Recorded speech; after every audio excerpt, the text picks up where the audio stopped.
qon quyilish xavfini yanada orttirasiz.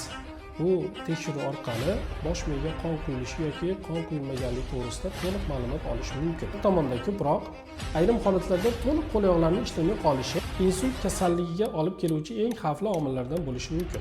Nimalar insult kasalligini keltirib chiqarishi mumkin? 60 yoshdan o'tgan insonlar 3dan 1 qismi doimo xavf ostida turadi.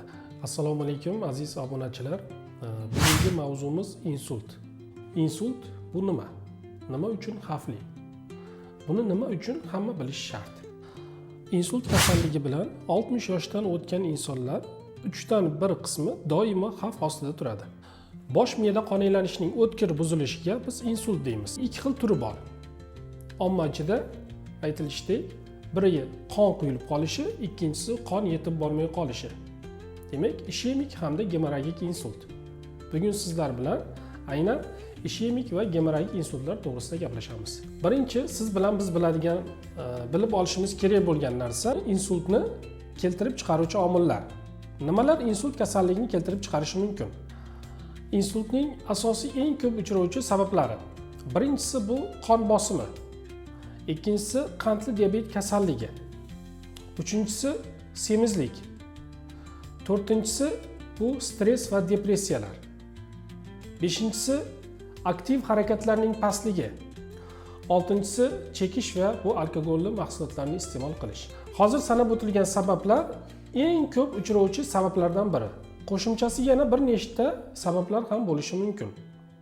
Mana shu eng ko'p uchrovchi sabablar, misol uchun qon bosimining ko'tarilishi, e'tiborsizlik natijasida, qandli diabet kasalligida qand miqdorining me'yordan oshib ketishi, ovqatlanish sxemasining buzilishi natijasida ortiqcha semirish holatlari, aktiv harakatlarning kamligi yoki bo'lmasam ko'proq chekish hamda alkogolli ichimliklar iste'mol qilish keyinchalik insult kasalligiga olib keluvchi eng xavfli omillardan bo'lishi mumkin. Insult kasalligining asosiy belgilari, birinchisi bu gapirganda nutqning buzilishi, ikkinchisi yuzda asimetriyaning paydo bo'lishi yoki yuzning qiyshayıshi, uchinchisi yurganda qo'l-oyoqlarni yaxshi o'ziga bo'ysunmasligi, bir tomonda ko'proq, ayrim holatlarda to'liq qo'l-oyoqlarni ishlamay qolishi bu asosiy belgilardan biri. Qo'shimcha belgilari ham mavjud.